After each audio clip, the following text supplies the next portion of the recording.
just Go going to ahead. read. I'm just going to read from the correspondence I sent you so I don't forget anything. Good evening. My name is Ted Millar. I'm the chair of the Marlborough Democratic Committee. We are just formally requesting use of the Marlborough Nature Trail on May 1st for an Arbor Day trail walk with a rain date of May 2nd. We plan on offering red oak tree saplings to the first 25 families who arrive, and hopefully we can also arrange for informational handouts to be available, possibly a ranger or someone with some knowledge of the landscape and plantings to educate attendees about different trees and plants of interest that we have along the trail. So I'm just making that formal request as our first Arbor Day with the new trail. Any questions from the board? No. What's the board's Nope.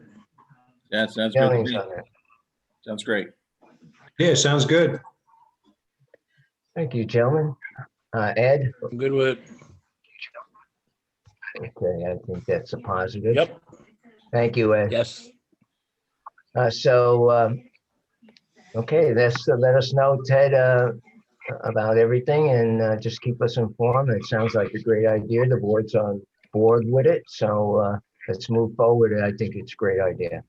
Right. Thank you very much for Thank you. doing this.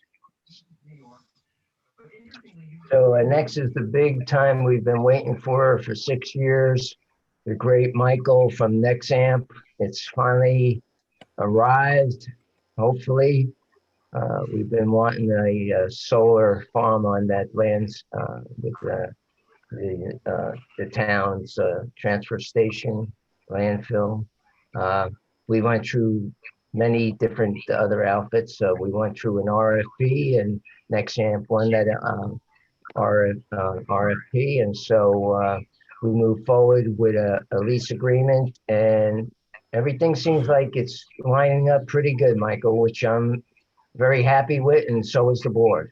So with that, I'd like to hear your presentation, please. Sure, great. Thank you, Al, and thanks to everyone on the board for having us tonight. For those of you that I have not met in person or yet, my name is Michael Cucchiera, Director of Development here at Nexamp.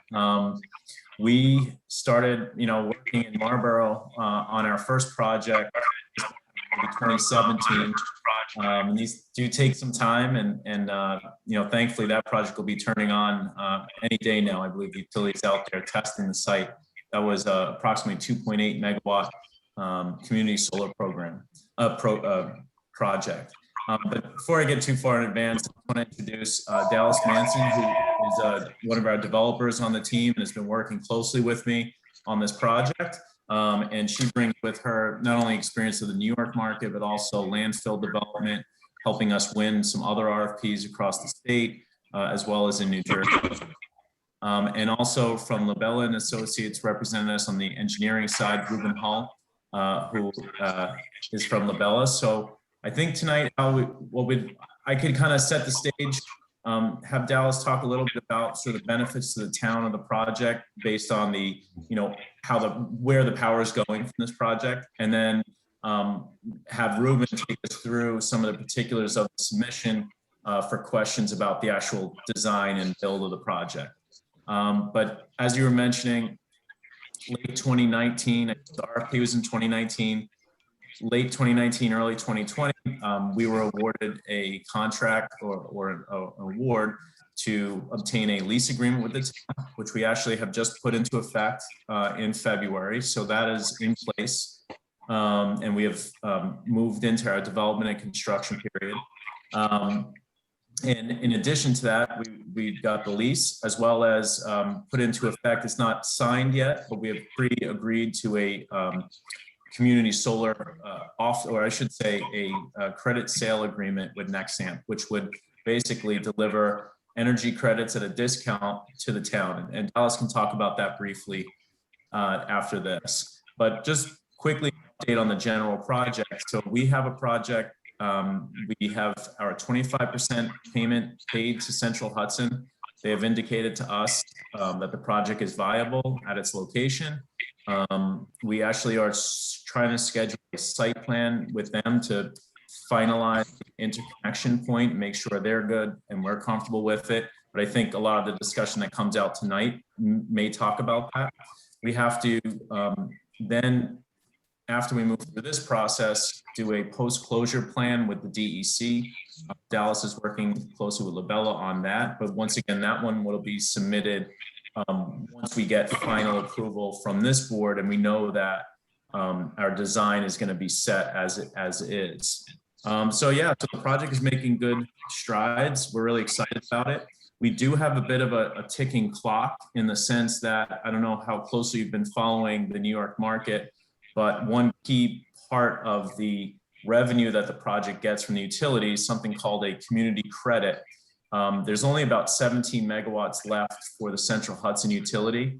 We think if the board can make a decision by sometime in the April timeframe, that should give us enough time to capture that credit that would be basically come to the project for every kilowatt hour that it produces energy and is part of the way we deliver the incentive, the benefits and the savings to the town.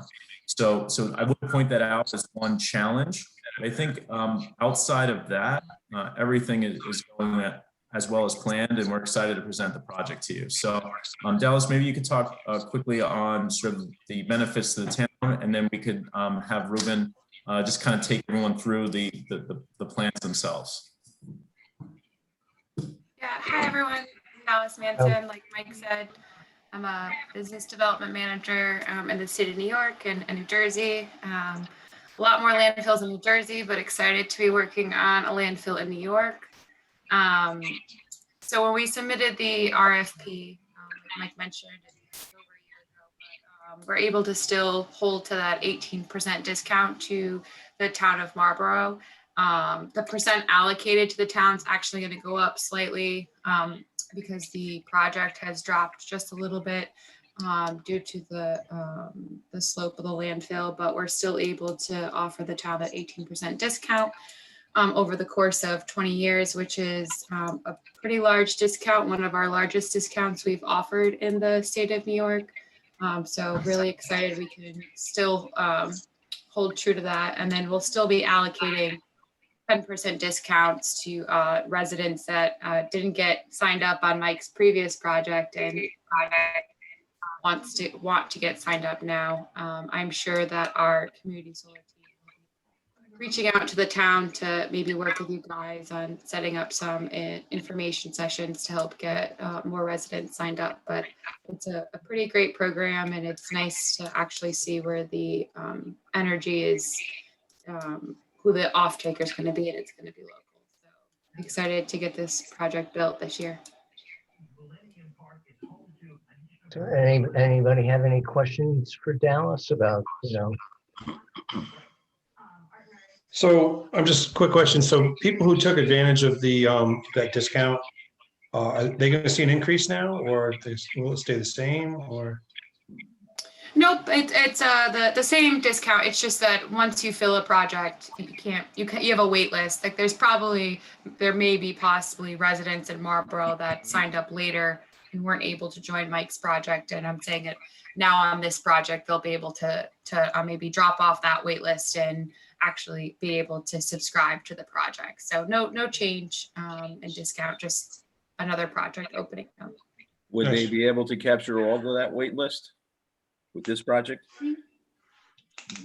Would this project be able to take care of that entire wait list? I'm not entirely sure how large the wait list is. It's something we can look into, but typically if we do have a wait list, if we have another project in the same utility area, we can shift that customer to that project. So we try to fill as many subscriptions as we can, but I think it's always nice to be able to keep the subscription as local as we can. Right. Okay. So just to clarify, the town of Marlborough would be part of the whole discounting of the 18%, right? That would be a great benefit to us, especially We carry 75% of the energy cost at the town hall. So, and then there's also the highway department and our two sewer plants. So I think that'd be a great benefit, plus other things. I think it's great. I think it's really good. That sounds good. Just to clarify, the 18% is for the town and then 10% is for local residents. Right. Gotcha. Well, it really is for the town, that 18%, because it goes back to the taxpayers. So that's what it's all about, you know, so that's a good thing. That's true. And then that's what we like about these community solar projects, that, you know, there's a component, 60% of the project is allocated for residential customers, that 40% for larger off takers. And it's really nice when the town can participate in that. So yeah, we're excited for this. And we can certainly, as this progresses, work with our community solar sales team to make sure that, you know, we're making the right outreach, you know, first and foremost in the town of Marlborough, so that we get as many residents. We're still getting your flyers in the mail, I think. So you're marketing this area. So they're doing their job then. Right. I hope it's not too much. Just got one the other day. No, anyway. Sounds good. Yeah. Yeah, so let's get into the project. Yeah, that'd be great. Or from Labella. And I want to just thank the board. I realized, you know, is a weird, usually we're used to going through the planning board, and what we did was when we put together the package, we tried to observe all the necessary requirements for a planning board application. The one thing we appreciate you granting us the ability to present tonight, even though our submission was, you know, not its typical lead time ahead. So we understand that, you know, likely the engineers will need to review this, as well as the town board really have a chance to dive in. But hopefully we can kick things off, and by the next meeting, move this project along, hopefully to approvals. But certainly want to work with the board, and we'll be as responsive as we can for any comments and concerns. So just one second with that. I did receive all the maps today and the CDs, very much appreciated. I called Pat Hines up. He's working for the digital that I sent him, that you sent me. So that ball's rolling already. So we know that there's a timeline. So I asked Pat to look at that ASAP. Great. I guess, given that a picture is worth 1,000 words, do I have the ability to share screen? Let me give it to you. Hopefully you're able to now. Are you able to now, Ruben? There you go. How does that look? We see it. All right, so I'm not going to walk through the specifics of the application, but I did want to show. So we've submitted the planning board application, similar to any other application that would come through, and have done our checklist of every of the items that were included in the submission. And if it wasn't relevant or wasn't again related to the project, or in a case of like floodplain boundaries, there are none. So we've got an NA in there. So we have, again, gone through the full checklist and included that with the application. The survey plan, we did submit the survey plat. This is the full property for full disclosure. This is an approximate property line. We understand that discussion was done between Nexamp and the town that would a full boundary of this entire parcel, it's 82 acres, would not be required, since the site is somewhat centered in there. We do have boundaries shown as approximate based on deed records, deed history, registry research, and tax maps. So there is a surveyed plan that is stamped by our surveyor to the degree of the level of effort that he has done. But again, our understanding and the direction that we've taken is that we are not providing a full boundary and full topographic survey of the site, just that area which is germane to the project itself. Then moves us to the Site plan set, this is the same set that was submitted both in hard copy and electronically last week. So we've got the cover sheet showing the location, your signature blocks that you require as part of your site plan approval. Some notes and legend page. So there's a lot of general notes here, as well as some site-specific notes that relate, again, specifically to this particular site. Again, I'm not going to walk all the way through there and bore everyone with it. We'll get right to the meat of it. Site is bound on the north by Bailey's Gap Road, and that's where the entrance would be. We would take advantage of the existing gravel road as it comes into the transfer station. And then as you follow this around the existing buildings, and then the landfill site itself, that there are wetlands around the toe of the slope on the north and the east.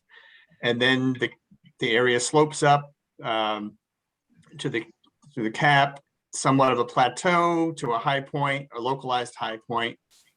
Then there's this drainage ditch that goes in both directions from this localized high point. Part of the flow goes to the north around the west side of the cap, and part of it goes toward the south. And then the grade continues, just continues up as you go to the west.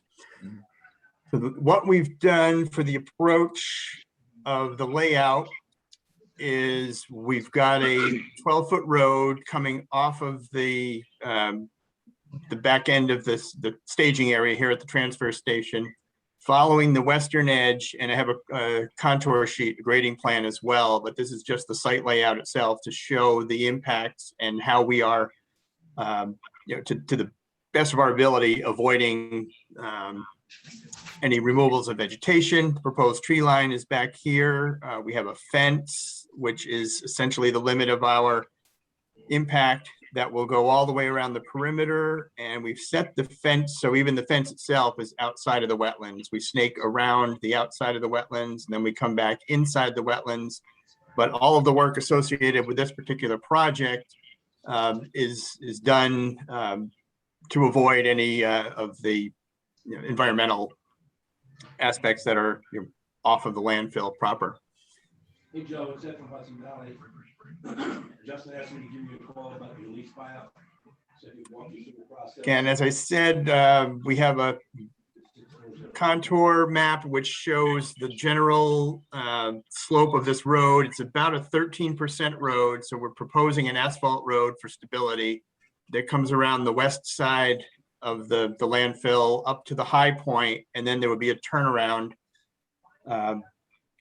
Little bit of grading to make that turnaround work, but we're keeping it away from the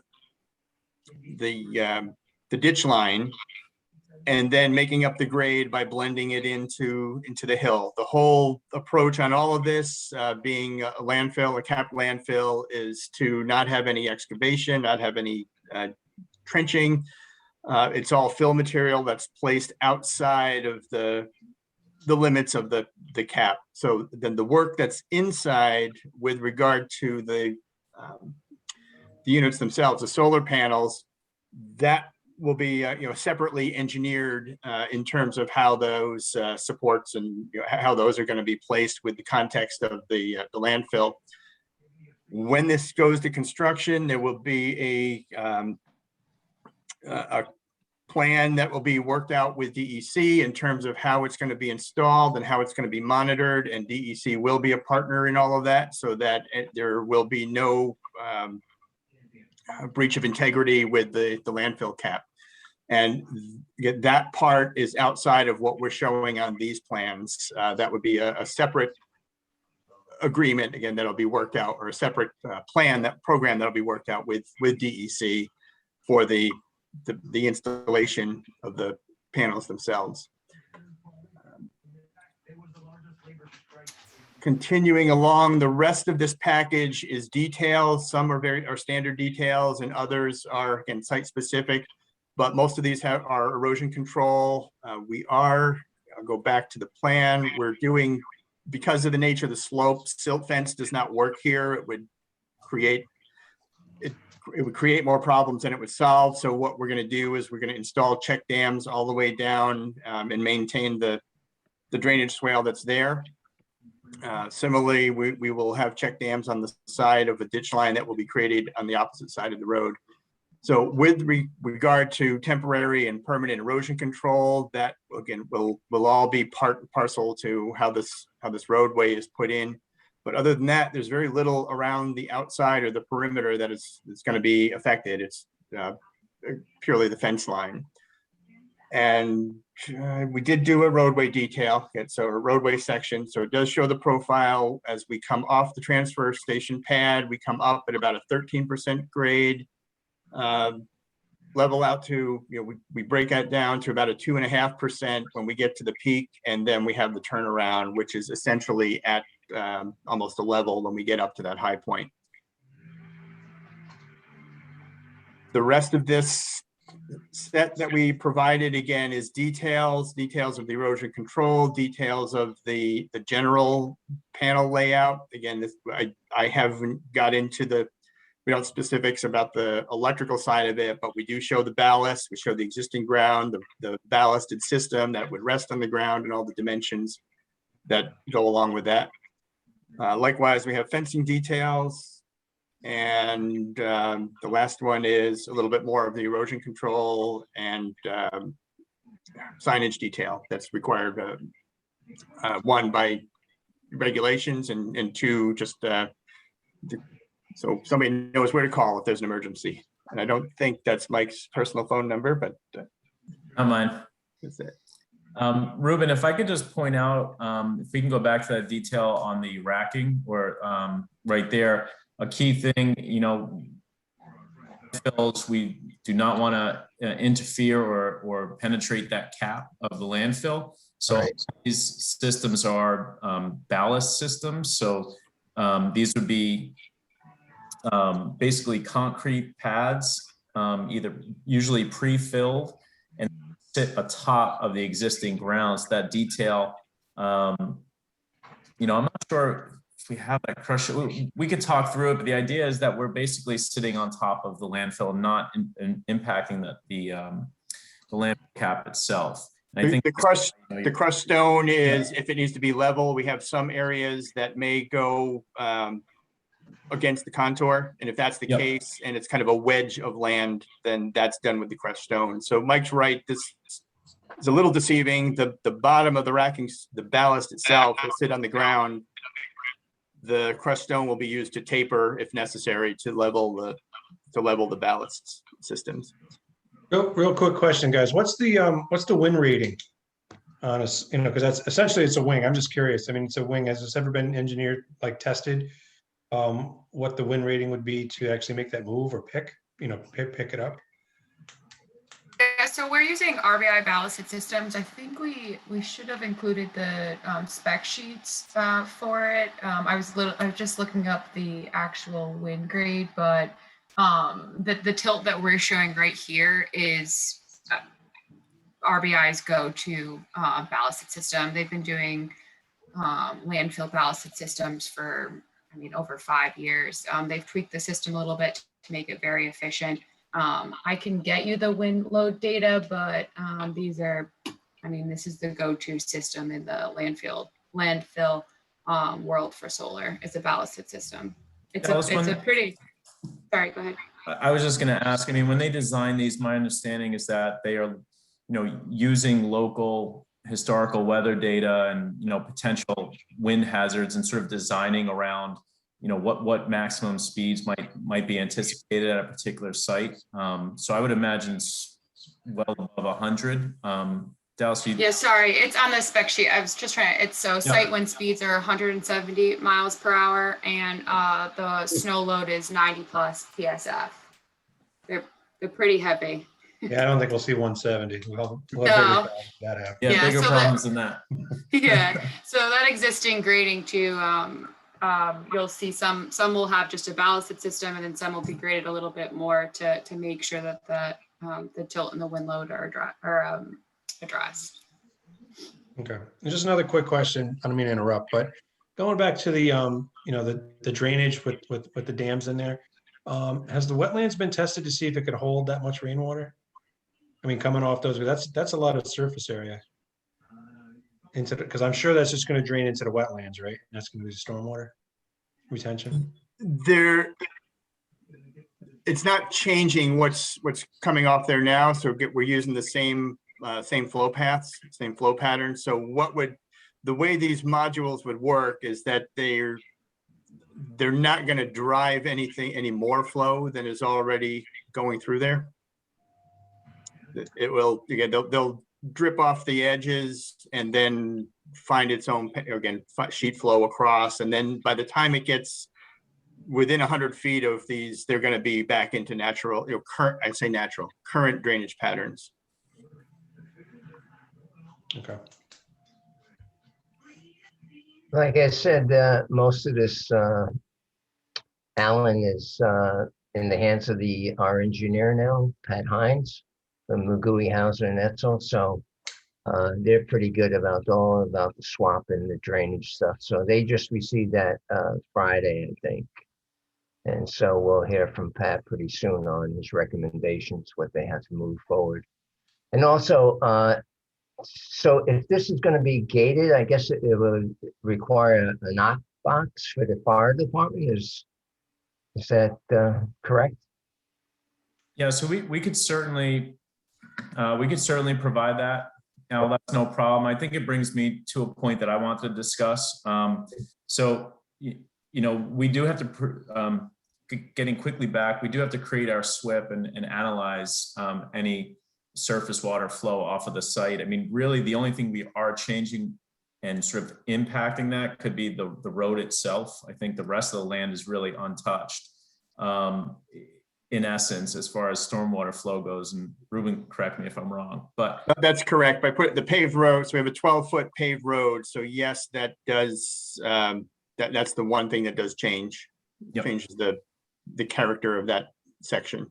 Yeah, what I wanted to add to that, and sort of combined between the stormwater flow question and the fire department question, is the location of our inverters. So we purposely left the inverter and transformer equipment pad off of the cap because that would require sort of sinking them down and creating a lot more disturbance than necessary. So what we did was it is sort of outside of the sort of drive-in area there.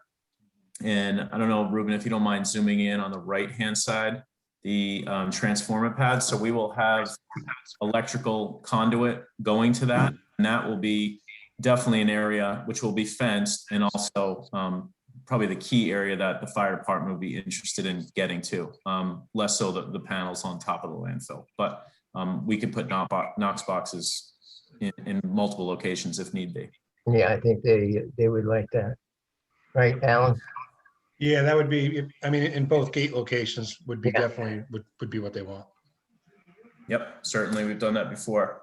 Okay. I guess a question for you all is, understanding how this transfer station operates. Labella and Ruben has sort of, I think, given us two possible areas for a staging area during construction. And we'd be really interested in your feedback on how when the transfer station is open, how the flow of traffic goes, and which of our potential laydown areas might be available to us. So we have one that's sort of on the western side of the cul-de-sac, if you will, and one closer to the transformer. So I didn't know if anyone had any thoughts now, or would rather relay them through Pat Hines, the town engineer, but open for comment or questions. How much? You've been up there, right? And you sort of flow the way it goes with the transfer station? I haven't been there when it's operational, so I've seen it, and I know sort of right in the middle there, that little cutout is right. Have the dumpsters, right? So, Right, we had the roll-offs there. Yep. So I imagine people come around and Yeah, I haven't seen it operationally, so it's pretty much like a one-way operation. They come up on the high side and leave on the low.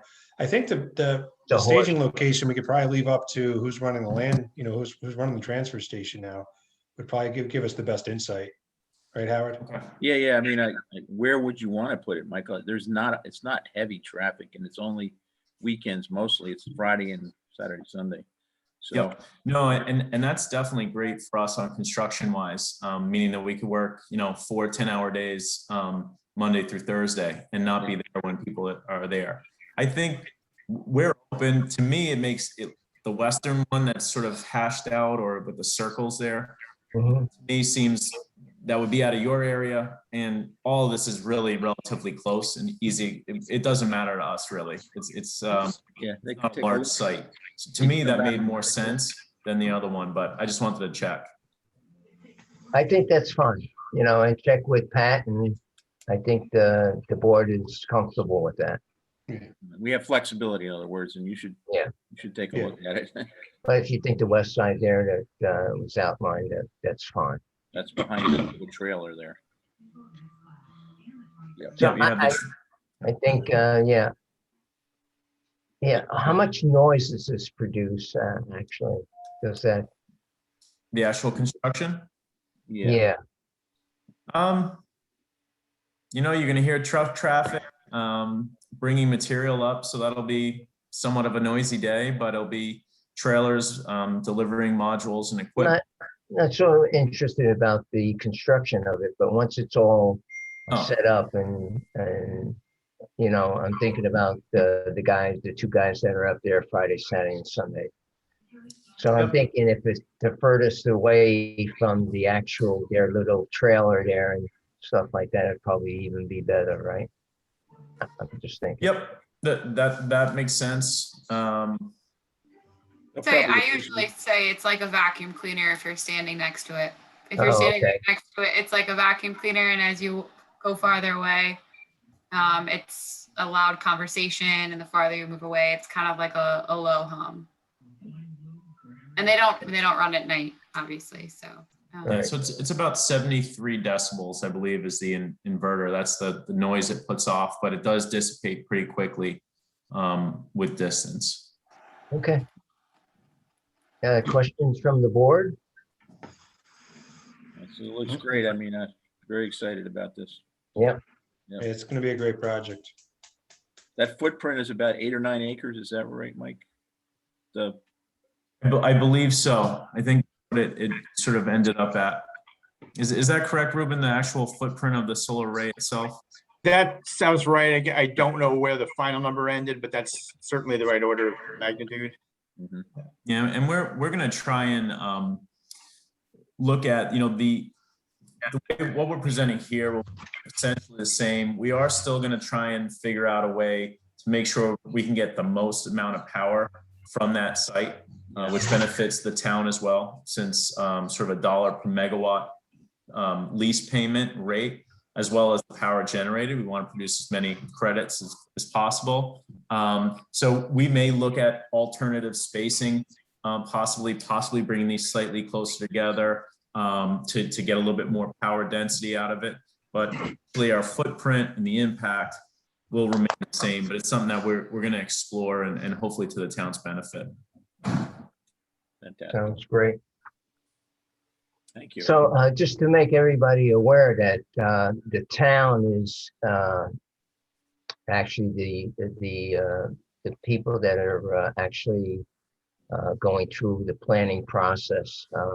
We've gone through with Jeff from Vanderwater and Vanderwater. We did the Monroe document or whatever it was. So we're actually, we did the same thing for the towers. So this just puts it on a faster track with the town doing it. And we went through the permissible referendum because we had to do that because it's town property, taxpayers' property. So we're just about there and just finding out what Pat Hines has to say and Jeff. I did receive your lease and I guess it was signed. Mhm. So just need permission from the board to sign it also as a supervisor. And I think we're all set to go. I'll make that motion if you need a motion to sign it. I do. All right, all in favor? Aye. Thank you, John.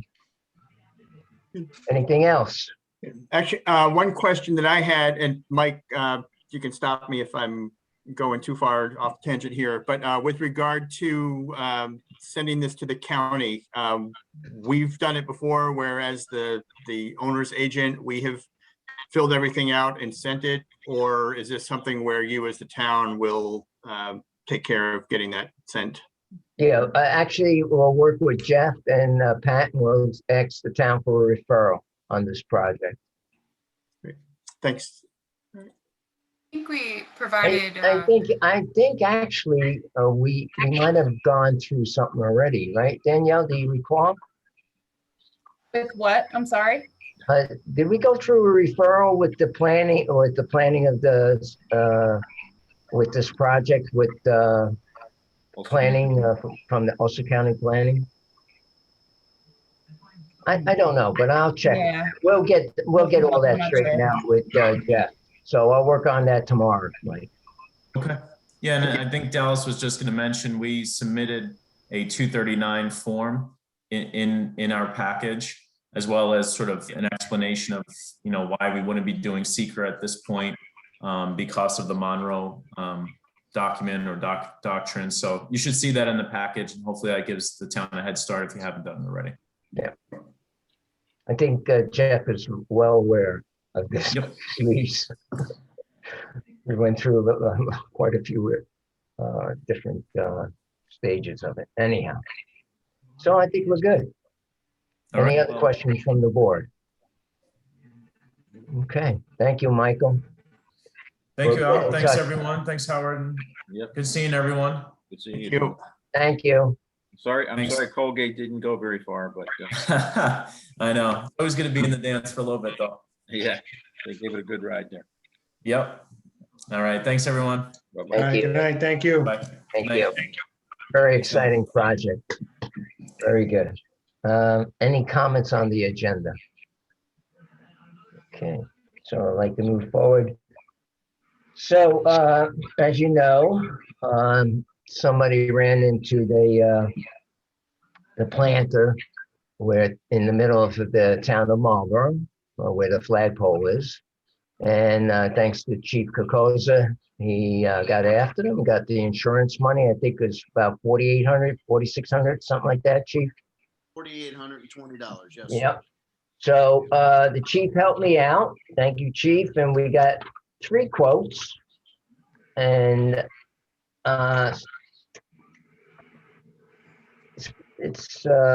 so the 3 quotes is one. I'm gonna not mention the names first, and then I'll mention the winner or the person that has the lowest quote. One quote was for $4,250. One quote was for $4,820. And the third quote was for $9,800. Quite a difference. If I look at all the 3 quotes, Top Seed Landscape Design won with the $4,250. So I would like a motion from the board to go ahead and have Top Seed Landscape Design fix that planter, rebuilt it, and move forward. All motion. Need a second? Second. Thank you, gentlemen. All in favor? Aye. So moved. Great Uh, news. Thanks Thank you for- very much. Thank you, Jerry. Thanks, Chief. Appreciate it. Sir, anytime. So the next thing is I'm doing a lot line change to give some land to my daughter. And so while we were doing it is you have to print out the application and then go through the process. Even though, you have to have it notarized in a couple of places. But I was just wondering, and I asked Danielle if it's possible to have the application where you could actually download it and fill it out electronically, and then, send it up and get it notarized. So we've been talking about that. And Danielle, could you just bring the board up to date with what we discussed and see if the board agrees or? Sure. So some of our forms online, one being the planning board application, well, a bunch of our applications online and forms and items are not fillable forms. Some of them are, most of them are not.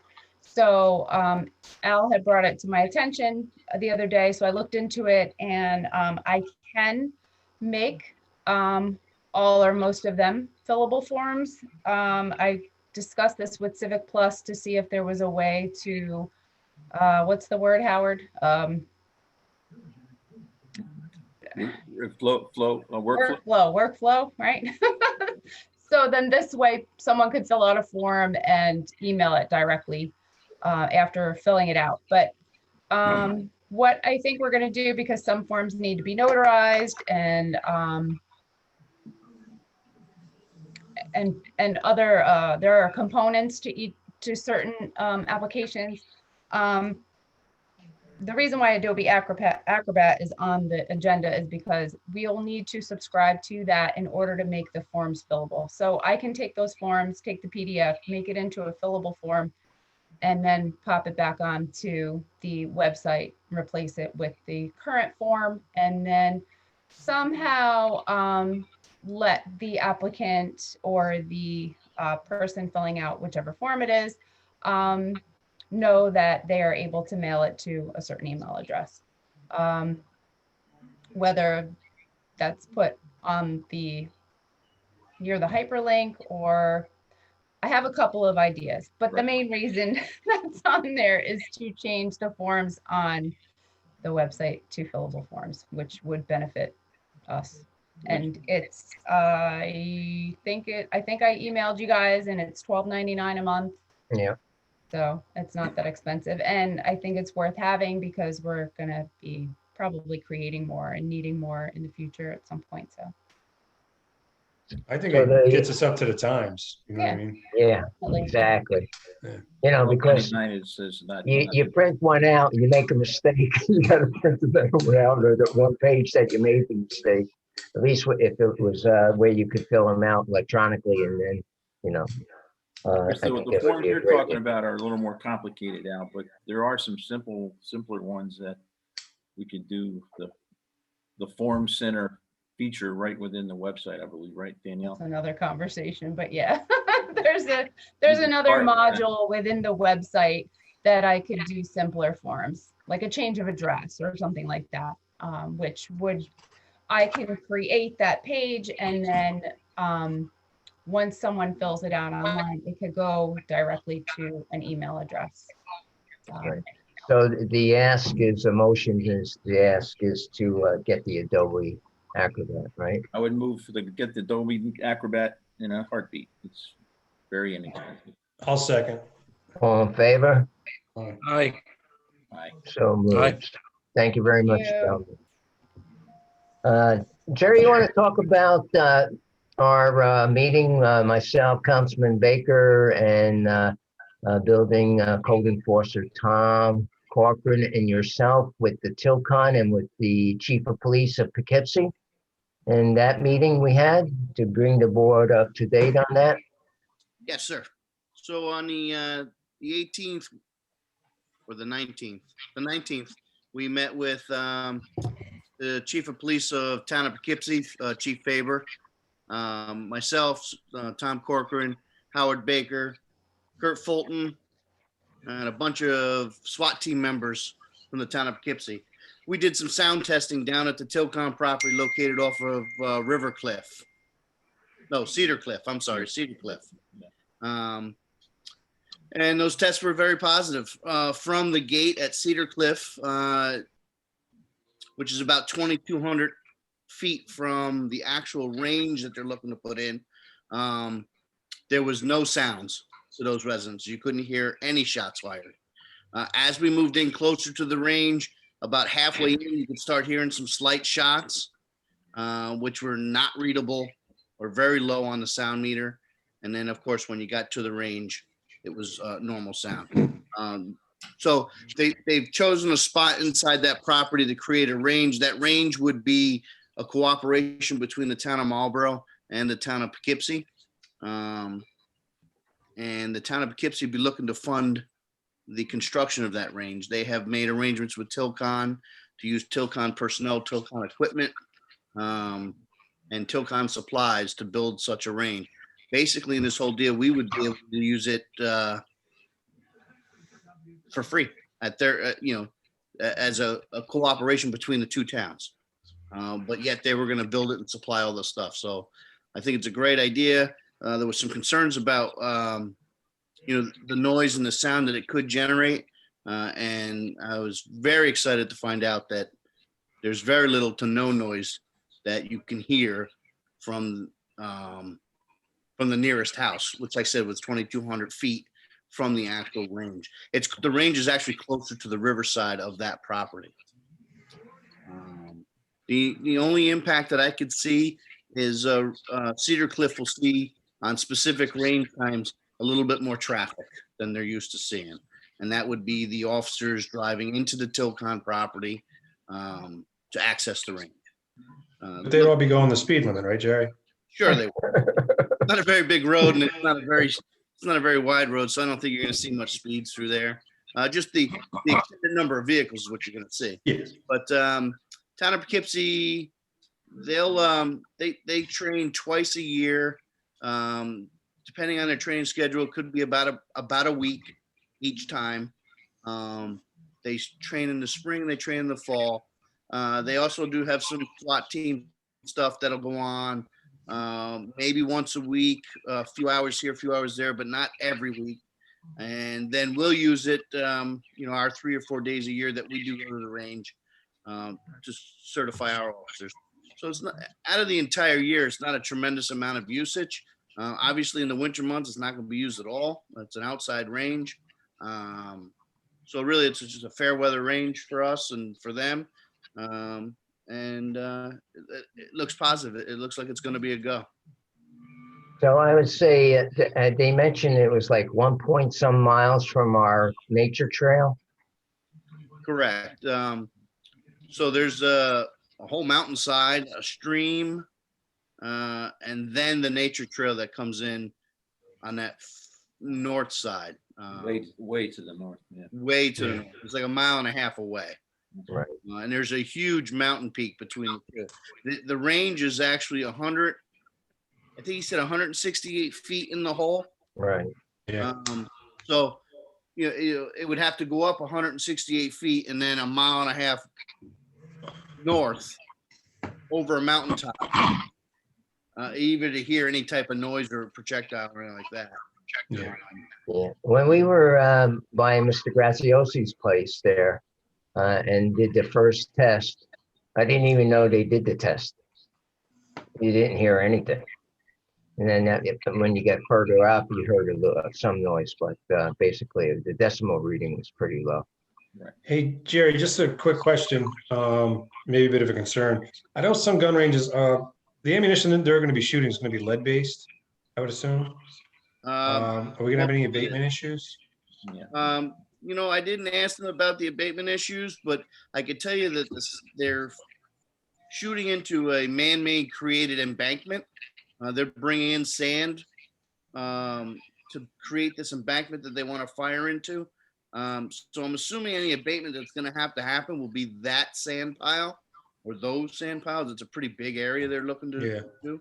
I didn't ask him about that day, but I did want to ask him about that. And I'm assuming that they're coming from a range and they're familiar with it. And I'm assuming they have plans for that or. Well, the casings and shells themselves will be picked up, right? Yeah, that's all brass. That's brass, so that's not bad.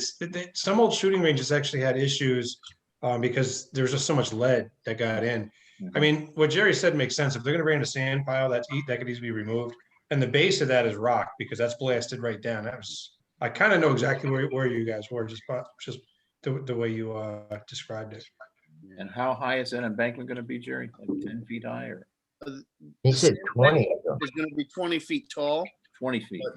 That rock cavernous wall, I don't know. That thing is monstrous. Got to be 400 or 500 feet tall. Yeah, that face. The sandbanks were 20. They want to make them a minimum of 20 feet tall. Yeah. It's a good I job. can find out about that lead abatement. It was a concern of mine, but I completely forgot to ask him about it. So I figured it'd be a follow-up question. We'd talk with him. Yeah, I'm sure, like I said, I'm not overly, I'm concerned, but I'm not overly concerned because I'm sure there's got to be something with DEC about that as well. No doubt. No No doubt. doubt. So, But I mean, thanks. growing up, that was a shooting range, by the way. I mean, I shot a lot of bullets down there, right? Shooting range, hunting range, four-wheeler range, motorcycle place. Motorcycle range. Spent a lot of days down there. Yes, sir. Well, I think the collaboration between Poughkeepsie chief and our chief and the what we saw down there and what we heard down there, I think it's going to work for both our departments. So that's a good deal. It sounds good. And even if the trail that, it's not the existing trail, but we're kind of hoping to do more of a trail. Even if that came to the brink of that hill there, I mean, you're still far away from where the shooting is. So I think it's going to be fine. I don't it'll see be- an it'll be issue in fine. that regard. It's really a total opposite direction. It is Yeah. shooting towards the east, southeast, right? Yeah, and that's another subject for another day. So we'll meet again with the Tilcon people to extend our trail. He was hoping that he'd be at that meeting with the Poughkeepsie chief, but he couldn't make it. And and there was a different guy there from Tilcon, Chris. I forgot Chris's last name. But so we'll move forward on that, and we'll have that, and we'll go down there and meet with them on that. So I think Tilcon's becoming a pretty good neighbor. So, and hopefully we could extend that trail. So he seemed very exciting excited about it when I sent him the maps that Matt did and the trail committee. So, and that was Josh Benson from Tilcon. I could tell you that the seniors loved the St. Patrick Day dinner. It was very successful. It was so successful, we ran over $800 over the budget, but we're taking care of that because last year they didn't go any place because of COVID, and this year it doesn't look like it's going to happen again. So it was 224 dinners, and they really appreciate it from the board. Al, Yeah. I just have a question. A bunch of seniors came to me. I didn't know we were putting a flyer in the dinners. What was that all about? We could talk about that offline. It's the same thing I did with the Thanksgiving dinner with Tom. It was just. I'll talk to you off the line. That's Sure. fine. It wasn't a flyer. It was a little card. I know. People brought it to my house. I saw it.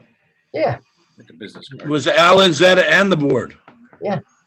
And You were the only one that was actually named the person. and the website. And And who paid? Yeah, and who paid for that flyer, by the way? I did. I bought it. The Okay. same as I did last time. I didn't remember the last one. I'm sorry. That's okay. So moving forward, I thank you.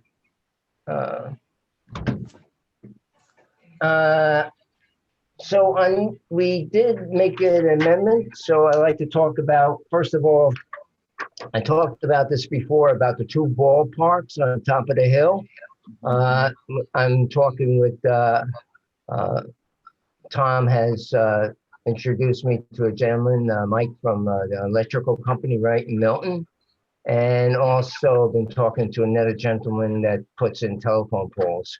But the main pole where all the electricity is going to come from for those 7 poles that were bought by the soccer team around the baseball field has to come off that mother pole. And so that pole would cost, it's a standard wooden utility pole, it would cost $11.58 a month. And it would have a 25-watt LED Cobra light on it. And from there, they would take their voltage and distribute it on the 7 different poles. So I thought that would be a great start if the board would approve that, and I could get that going with Central Hudson. The poles would be installed, and then there'll be another phase of hooking all the lights up electrically with all the wires. And there's a layout that the gentleman did for me, which would show, I think it's like 3 on one side on the east side, and 3 on the west side, and 1 in approximately on the south side.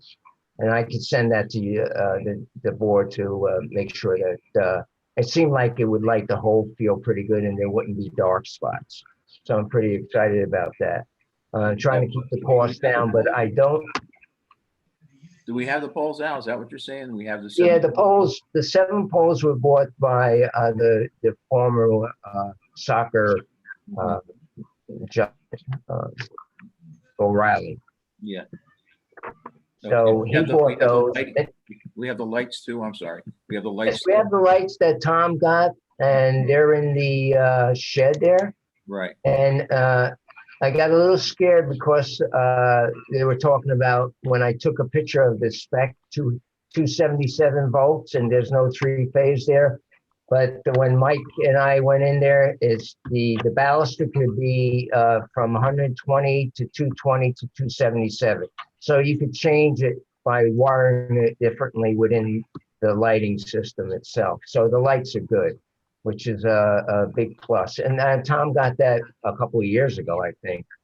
And we have them stored in the old bathroom right next to the pavilion. Right. So, and Mike took one of those, he's checking it out. And so we'll move forward. Once we get the mother pole, I think that's the cheapest way, thing to do right now. It's the low hanging fruit.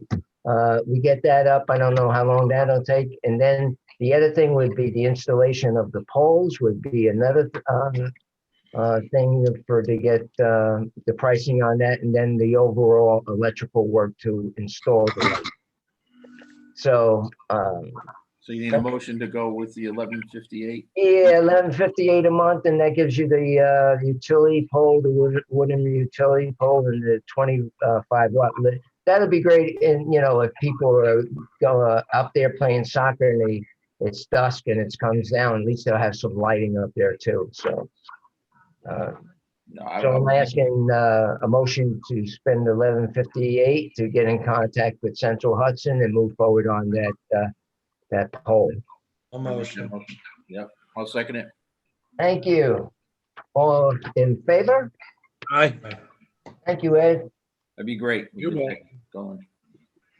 So the other thing I talked about was that we amended the agenda.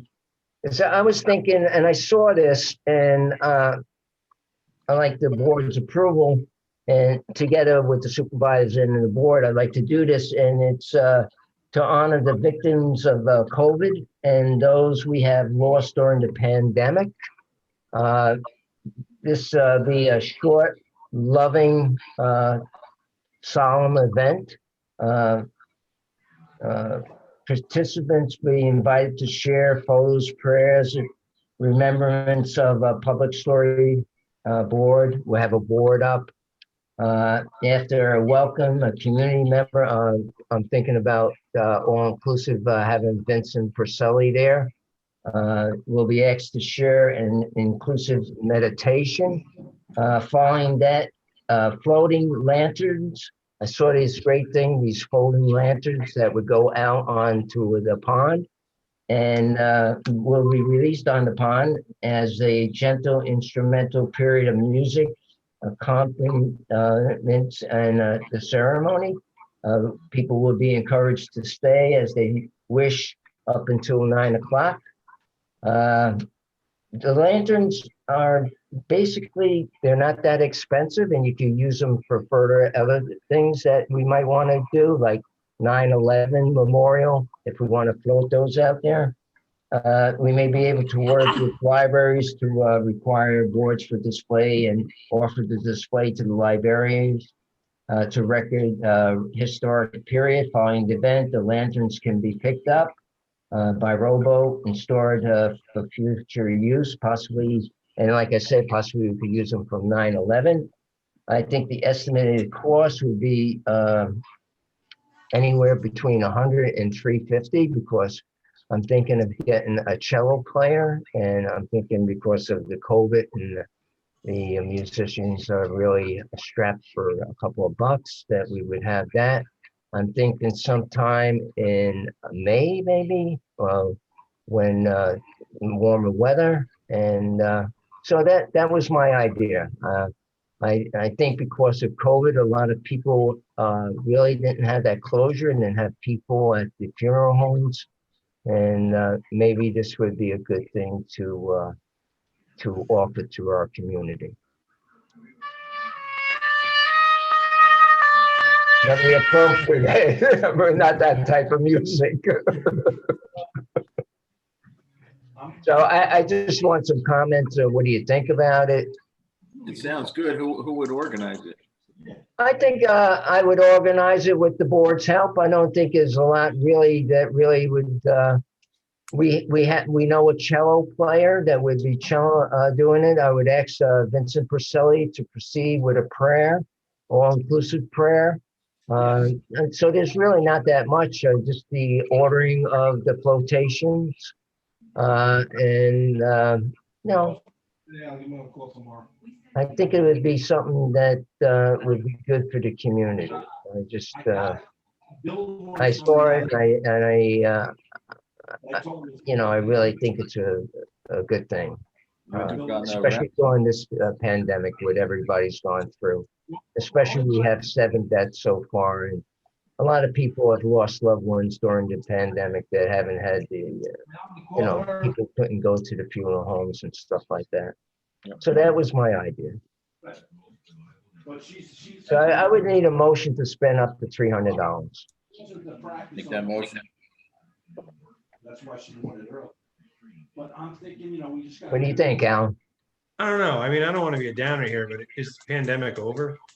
You know what I mean? It's just, Well, I hope yeah, it's we over. would have but- all the stuff that would control that, you know, with the mask, No, face I'm not mask. saying with the masks and everything, but this just seems like, I mean, this is good and it would be closure. That's what I'm saying. This is almost something like you would do a closure. But I don't know, if, you know, I mean, I'm hoping it's over in May, June, July, but I don't know. You know, I mean, we're getting Thinking second about rounds doing here and there. It's coming back. It's surging. Late May, early June. I mean, I would look to maybe do July, August. I mean, they just opened up vaccinations for, you know, 50 and over, and things are getting better. But if you're looking around, I mean, I'm following this pretty good. It's spiking in certain places and it's plateaued, you know, and some others. So it's spiking here in Marlborough, exactly. So Yeah. I just think that, you know, I like the idea. It's not that I don't like the idea. I don't like the idea like this is almost showing closure when there isn't closure yet. I mean, I want this to be over. I was just thinking about the people that have lost. Oh, I get you. I 100%. Al, I understand it. I think it's a good idea. I just think it's a little premature. That's all. I have no problem with the time. Yeah. I don't know, even at that time, if, you know, what's happening with COVID, you know, and a lot more people will be vaccinated for sure, but I don't really know if that would be closure of the pandemic. I'm not saying it's going to be closure, but I know now there's not closure. You think it'll be a lot better? Maybe it'll be a lot closer to closure. July, August, maybe, yeah. Well, how about if we shoot for early July? Would you be comfortable with that? I'd be comfortable if we can revisit the date. Yeah, in Okay. early July. I mean, I don't have a problem with the idea. I understand where you're coming from. I fully understand. You know, there's no time limit in this, you know, I just, I need the permission of the board to purchase the flotations and to talk to Vincent about, you know, doing the prayer. So that's just getting all that set up, and the person that's going to play the cello. So I made the motion, so the motion's out there. So I have no problem with the date, Alan. All right, I'll second it. Date to be determined. Yeah, to be determined. All in favor? Aye. Thank you, gentlemen. Okay, moving forward. I think the other new thing, was the camp. Yeah, which kind of is the same conversation. Yeah, so When's it gonna be over? I don't know if you could put that up, Danielle. I'm with, gonna try. I'm 30% link. using a different device, so bear with You me. can do it. Let's see. You're ready to share. All right, I can't see what I'm doing though. Where? That's the problem with it. There we go. Yeah. The website's super slow. That's why I disappeared before, so I could get it on the website. Here we go. Is it up? Okay. All Not good? yet. Not All yet. Not yet. No? Yeah. Oh, Yeah. that's weird. I don't know how that other guy did it really well. That's the best I've ever seen it done. Yeah, it was like the whole screen and Yeah, he did it. okay, this is interesting. I have it up and I hit share screen. Yeah, and I have share screen and screen enabled, so I don't know what's going on. Where is it? I don't know. Let me try let me try it again. Okay. Should be able to share it, Danielle, but anyway, you sent us an email, right? Alan? Yes, I did. Okay. And I got it printed out here if you want to read it with your, Sorry about that. that's okay, not a problem. We can read it on our. So this is, the headline says camp operation under COVID restrictions. In parentheses, a few issues. Right. Will the park be closed to visitors to keep the campers isolated? Will the playground equipment be sanitized between uses, outsiders and campers? So, I mean, as I'm going to this, you could visualize what's happening here, right? So when I had the conversation with Bill this morning, I said, and most of the stuff was, no, we can't. No, we can't.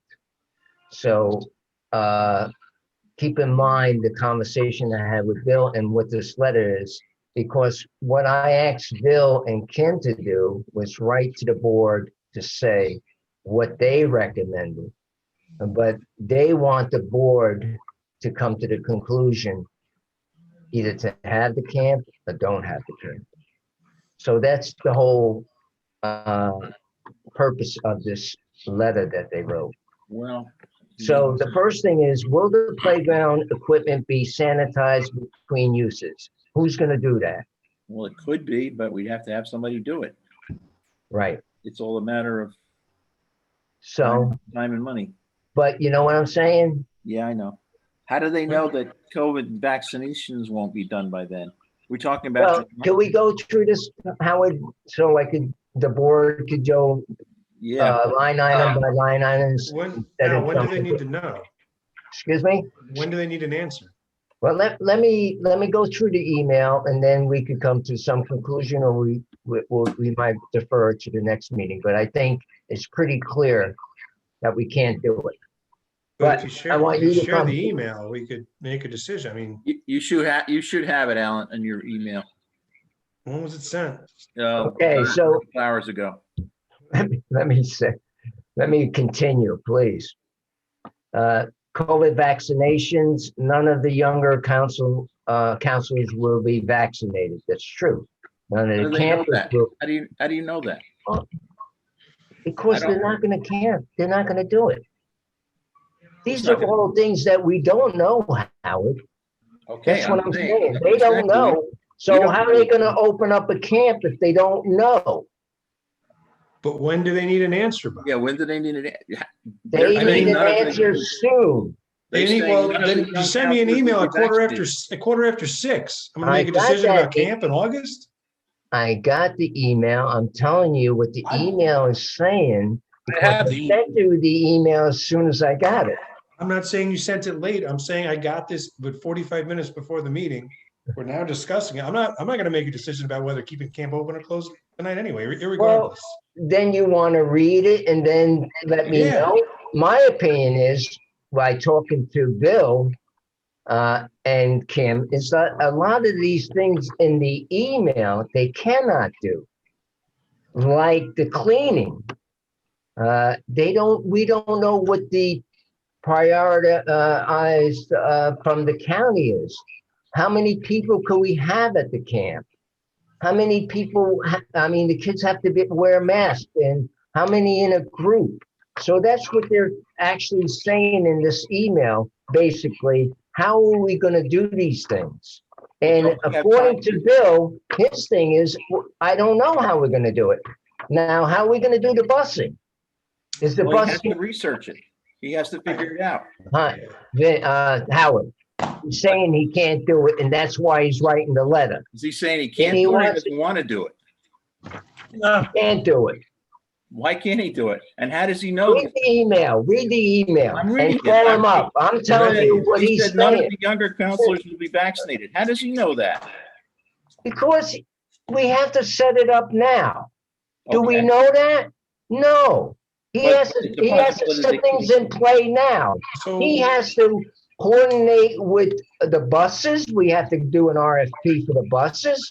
He has to coordinate with the county, with the roller skating, with how many kids we It's can just a have in the matter of bus. whether you want to try to do it or do you want to see all the obstacles that are getting in the way that prevent you from doing it. What I'm trying to do is, what he's trying to do is show you all the obstacles why we shouldn't do it. Well, then he doesn't want to do it. yeah, that's what it correct. sounds like. But he wants the board to be aware of all the obstacles. Okay, we're going to say, well, Oh, too many obstacles. We didn't want to try to figure out how to get over these obstacles, so we're not going to have a camp. So he wants us to be, he wants us to say we're not gonna have camp. That's what he's saying. No, Al, that's what he's saying. And I can't make a decision with 45 minutes. I know you got the email at 6:17 if I got it at 6:18. I get it. But I'm saying I'm not gonna be able to make a decision. I was gonna read it. I could read it. But Okay. we could also roundtable it and bring it up at next meeting. I mean, camp is in what? It's insane. Well, I think they want to know because I think they want to know before April, before they start going and looking for different people, councilmen and stuff like that. So read the email. Let me know what you think. Okay. I'm telling you, sitting down with Bill, They don't want and to do it. I told him, please make a recommendation to the board. If you want to have the camp or you don't want to have the camp. I'm leaving it up to you, and the board will support any recommendation that you give to the board. So then I get this email 45 minutes before the meeting, and I pass it on to you guys. So this is what the email says, and exactly right, Alan. He wants us to make the decision. They want us to make the decision. We need more time to think about it. Okay, so look at the email, let me know, and Scott will look at it and he'll let me know also. Okay? I got it. I got the email. I mean, Okay. it's not like these situations unique to this camp. I mean, they've been solved before, so. Excuse me? I'm saying that the obstacles he's putting in place here aren't unique to this camp, that, they've been solved before. No, they didn't have a camp last year. I know, but not this specific camp, but the obstacles they're putting up in front of us here about, disinfectant and use of Well, masks. he's asking who's gonna do Kids wear that. masks all the time now, so. Yeah, I think a lot of it that we're not looking at too is you don't even know if a lot of the parents are going to let their kids go to this camp anyway. exactly. They're worried about that too. There may be some parents that want to get rid of the kids under any circumstances, so. There may be some, but I think I doubt you're going to get the participation you had before. It's probably going to be at least half of what you had any other time. At least. I know parents that I know, young kids, they don't let them do anything. Yeah. So read the Again, email. let's just say, like I said, we don't make a decision tonight, but CDC is changing the rules. They just minimalize what the 3 foot distance is. 3 in feet, schools. yep. I mean, it's just, look, I mean, It's gonna be hard. It'd be hard to run a camp with little kids. It's gonna be hard to run a school. It's gonna be hard to run a town hall. It's gonna be hard to run a police force. It's gonna be hard to run From what I anything. understand, the school is going to be pretty much open by the end of April, so they're going to have in-person classes. Well, let's again, read the email. If you feel comfortable with them moving ahead, which I don't, because of budgetary reasons, who's gonna clean, who's gonna do this, what's the amount of people that we're gonna have at the camp?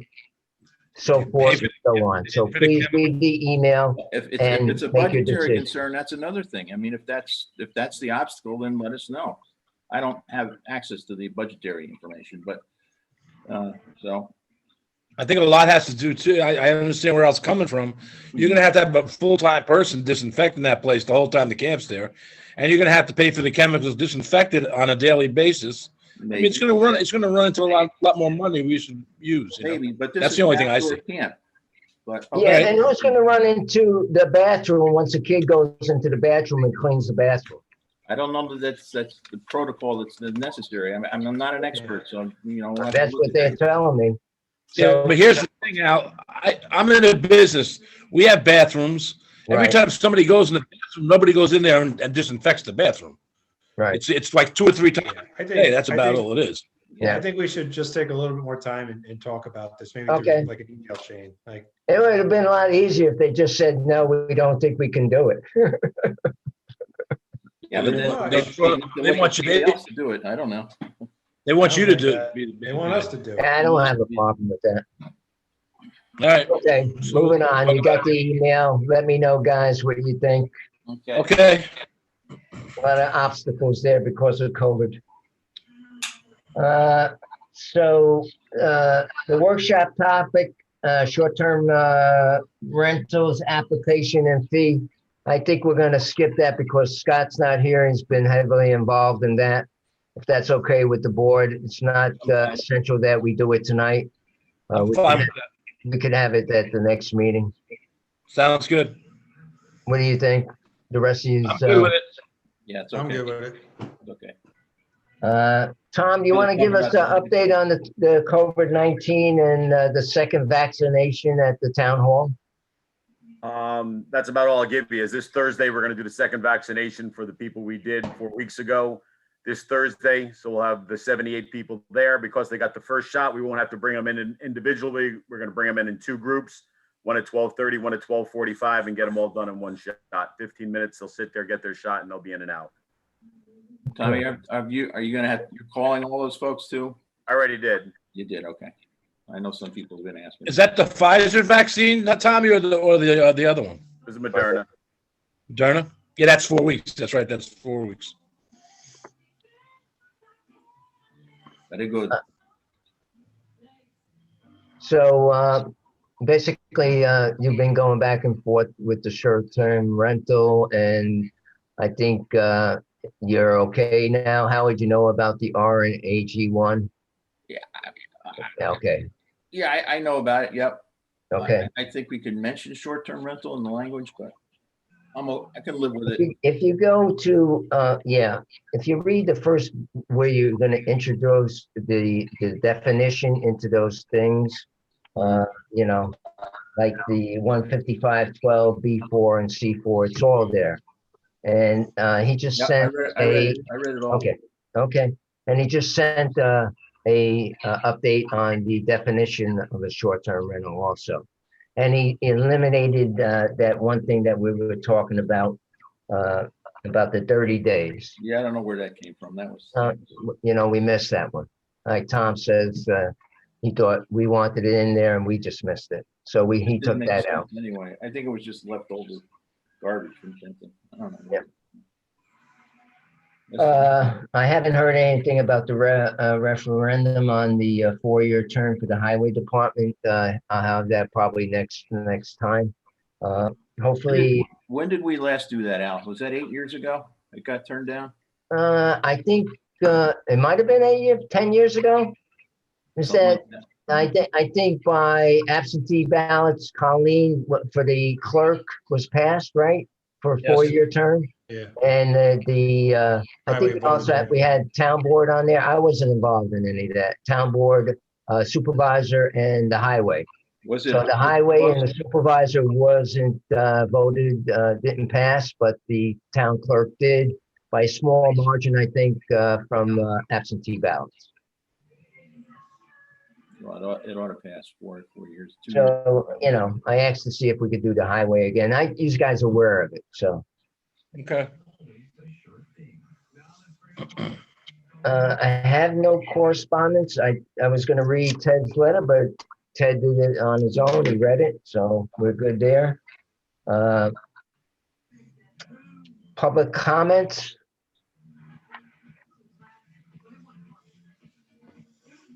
Nothing. Okay, let's go to the resolutions. We didn't do this because of COVID before, and this has to do with the to advertise for the highway items.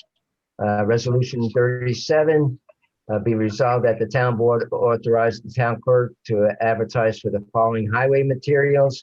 Item 1, road materials, wash stone, 3/4 stone. Item 4, delivered per New York State spec.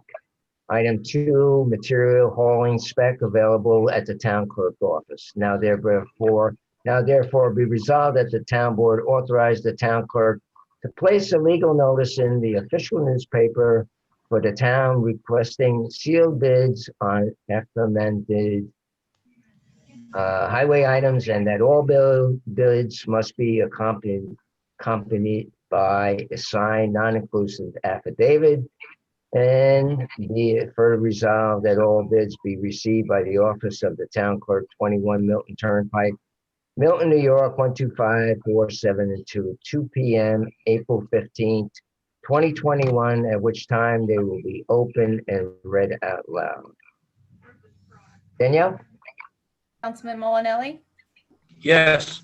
Councilman Koenig, Yes. Councilman Baker, Yes. Supervisor Lanzetta. Yes, thank you. Thank you, gentlemen. Also resolved that the town board authorize the town clerk to advertise for the following items. Item 1, propane. Item 2, heating fuel. Now therefore be resolved that the town board authorize the town clerk to place a legal notice in the official newspaper for the town requesting sealed bids on the aforementioned highway items, and that all bids must be accompanied by a signed non-conclusion affidavit, and be further resolved that all bids are to be received by the office of the town clerk, 21 Milton Turnpike, Milton, New York, 12547, until 2 p.m. April 15, 2021, at which time will be opened and read out loud. Danielle? Councilman Molinelli, Yes. Councilman Koenig, Yes. Councilman Baker, Yes. Supervisor Lanzetta. Yes, thank you, gentlemen. Resolution 39, to transfer funds, Supervisor Lanzetta proposes the following. Whereas the town board needs to approve the transfer of funds, and whereas the highway superintendent requires the following. To transfer $16,000 from highway heavy equipment reserve DA.0230.004 to cash fund DA.0200 to cover the cost for the following attachments needed for the New Holland track loader. 1, ground sharp 72-inch grass and brush cutter. 2, safety door. Be it resolved that the town board of the town of Marlborough hereby approves the transfer of funds and moves for the adoption. Councilman Molinelli, Yes. Councilman Koenig, Yes. Councilman Baker, Yes. Supervisor Lanzetta. Yes, thank you. I want to make sure I didn't forget any resolutions. I don't think I did. That's all. And did I get them all, Danielle? You got them all. All right. Item 13, one of my favorite. Alan, you have something to say? Yeah. Hey, just so I can get back, sitting in front of the TV and watch my bracket get further destroyed, I was wondering if I can get a motion to adjourn. Mine's destroyed already. Go on, Zoe. I'll I'll second. second. All in favor? Aye. Aye. So moved. All right. Thank you very much, gentlemen. Good night, Thank you. everybody. Read Good night. that thing Thank about you. the camp. Okay, well, I'll read it. Good night. Take care. Night. Danielle.